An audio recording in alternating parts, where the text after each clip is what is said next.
Hold on, hold on.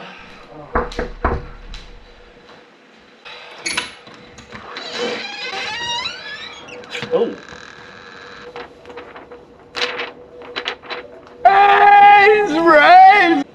No, we're not hiring anymore. Listen, the analytics are saying that people just want to get joules ratings on air guns and the occasional ballistics gel shoot. You zombies just aren't really economically viable in 2025.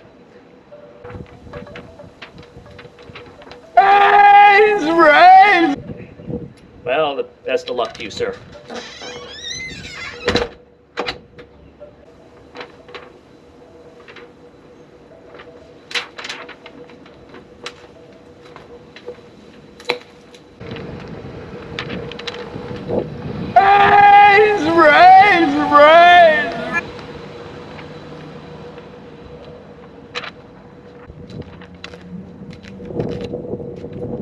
Listen, dude, you gotta get out of here.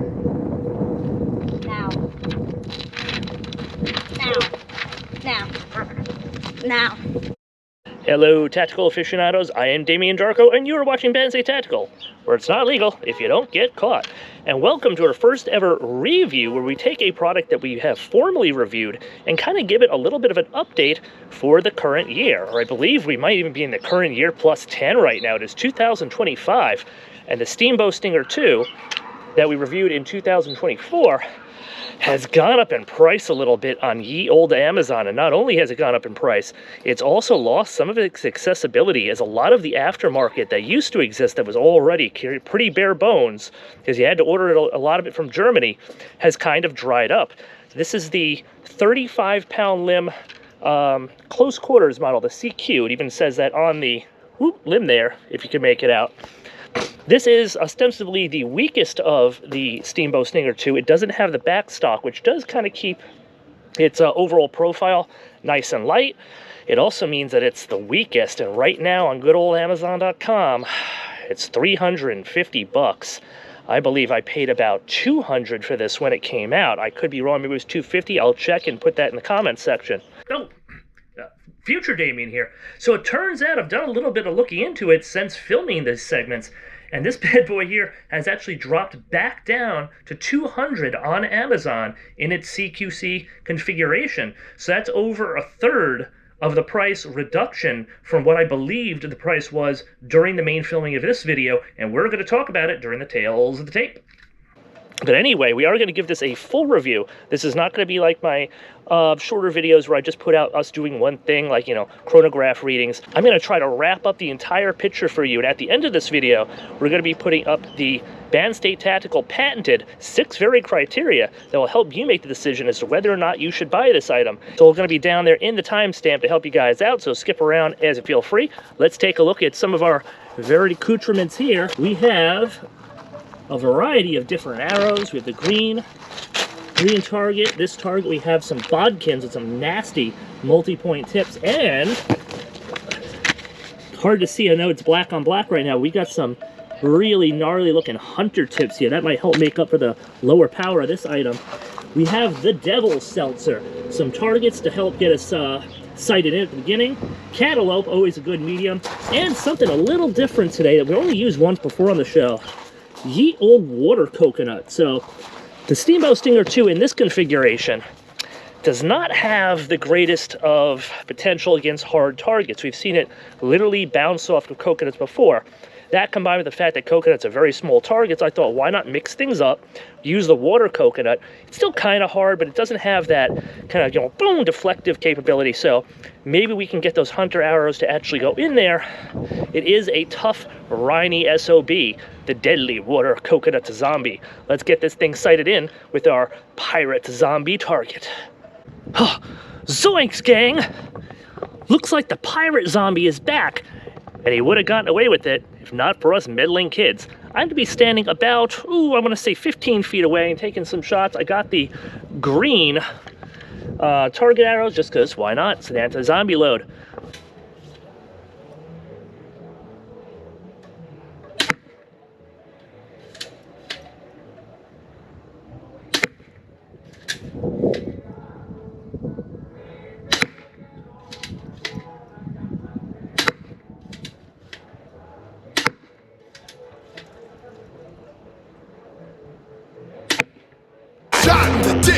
got shot in the dick.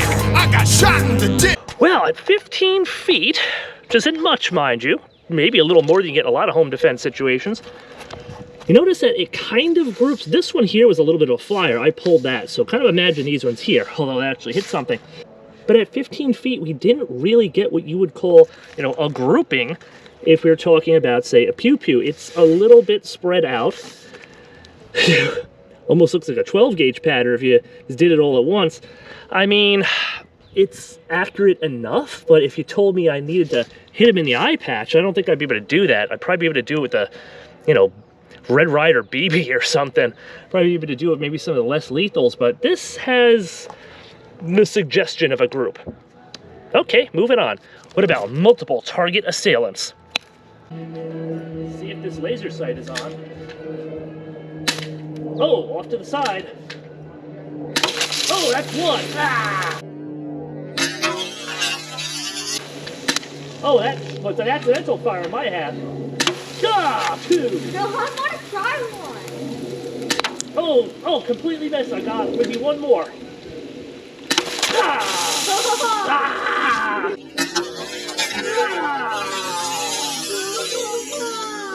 I want to try it. All right, so with 6 arrows, we were able to get 3 of them. Oh, I don't think he's gonna make it. Obviously, these are soft targets, but they're a lot of fun. Oh, there's a survivor. Well, not bad results, tactical aficionados. I think that this is actually being more accurate now that we have it back as 35-pound limb configuration, but what's it gonna do with the hunting arrows? Probably the same exact thing. These things are less accurate than the other ones, that I'm sure about. They've had issues in the past. I'm only standing about, I want to say 10 feet away right now. I would say 12. Oh, not bad. Oh! I was gonna split through it. It's actually, these are being fairly accurate. Oh! Dang it, dude. They're actually kind of going where they need to go. Dude. Oh, and that was a little high.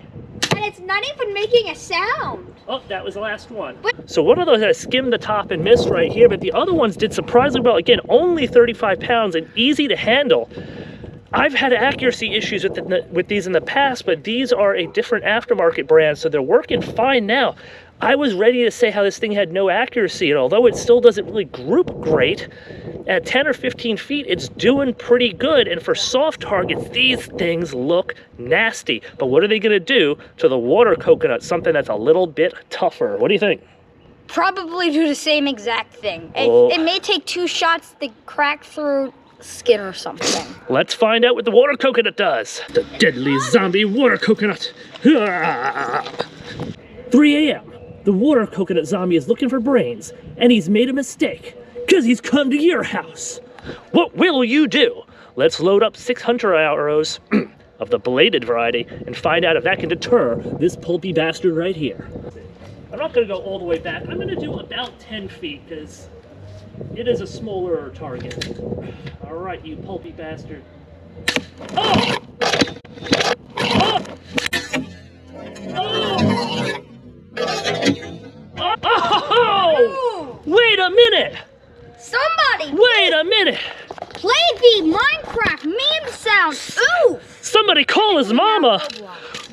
Holy crap! Somebody call 911! Okay! Shit! It did not give a crap! So if you're wondering why I'm so surprised about this, when you blast regular coconuts with the Steamboat Stinger 2, they have a habit of bouncing off. It doesn't like that super hard material. There's something about coconuts. I'll show you the more traditional variety, as we have over here, these kinds of shells right here, that deflects them. This thing is still fairly tough. It went right in there, no problem, split it. Tactical aficionados, I am liking this more than I was expecting to. I thought this review was going to be a bit of a burial, if I'm being completely honest with you. The tales of the tape are going to reflect these fairly positive results. The only thing I still don't like is a $350 price tag. No, it's still $199 on the old Amazon. Yeah. Well, let's not waste any more time. Let's get to the tales of the tape. Welcome, tactical aficionados, to the new Tales of the Tape, where we will still be judging our improvised home defense accoutrements on 6 varied criteria, but we will be doing it faster. So let's get right into it. Availability. Well, it's an Amazon special, comes right to your door. It gets a 5. Price. Well, this is a big contention point right here.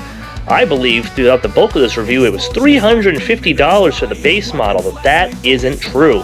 This close quarters 35-pound lib model is still only $200, and now, unlike when I first reviewed it, there's lots and lots of cheap aftermarket parts as far as projectiles go. The limbs are still a problem, but projectiles are now very affordable, including those hunter arrows, and that's important, so it's going to get a 4 out of 5. Moving on to ease of use.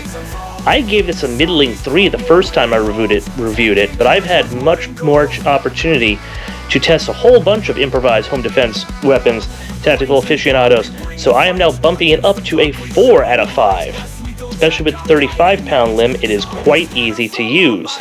The capacity reload, well, of course it holds 6, but your reload is very slow.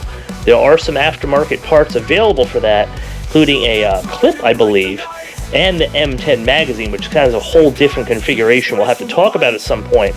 But as it stands, because of the slow reload, I'm going to have to bump it to a 4 out of 5, which still isn't that bad. Intimidation.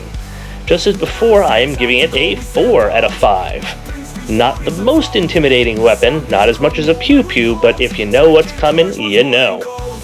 And finally, oof, the lethality. Oh boy. Well, we got some good results for a weaker 35-pound limb, but I have to remind all of you, this thing does get shut down by hard barriers big time. It doesn't do coconuts. It doesn't make it through plywood. It did make it through plywood with a bodkin arrow, but it had an 80-pound limb on it, and because of the configuration, it was almost impossible to use. It wasn't even the limb it was designed to be fired with. In this configuration, the reason it's going to get as high as it is because of the fact that we now have bodkin arrows that are, bodkin and hunter arrows that are both affordable and accurate, and they get the job done. Because of those hunter arrows, I'm giving it a 2 out of 5. 2 out of 5 is obviously the weakest of the score. It is lethal, but it is at the less end of lethal. Just as I've said, the Pastel X68 is less lethal, quotation marks, but is at the highest end of less lethal. This is kind of the item that meets it at that other end. So that gives us a total score of 23 out of 30. 23 out of 30 isn't bad, especially considering that the lethality is unfortunately on the low end. And now for the real question.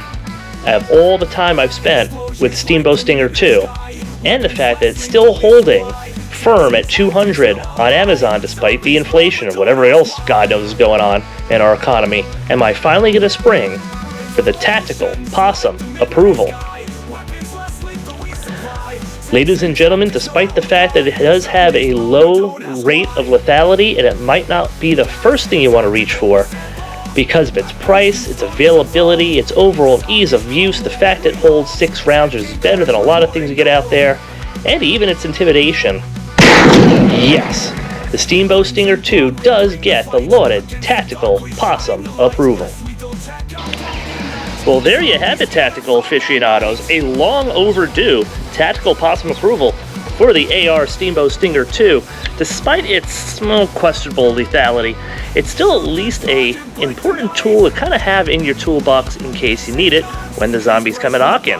But next time on Banzai Tactical, we're going to be discussing another object which is going to be much requested in the future, the Grimberg Gavel. But not the gavel itself. Cheaper alternatives to the now $650 Grimberg Gavel 2.0, aka the carry. If you don't have that kind of money, can you get something effective at a cheaper price point, or do you get what you pay for? We're also going to be doing a part 2 on our black powder magnum testing. That is a 200 grain Lee Conical Freedom Seed, over 40 grains of Hodgins 777 out of our Remington 1858. We're gonna be doing some sighting in, we're gonna be blasting some ballistics gel, and we're gonna be making some coconuts question their life choices. So tune in right here at Penn State Tactical, where it's not illegal if you don't get caught. Zombies falter as we night. Penn State Tactical set bold. Weapons with stories unfold. Zombies crumble when we hold. Courage was more than gold.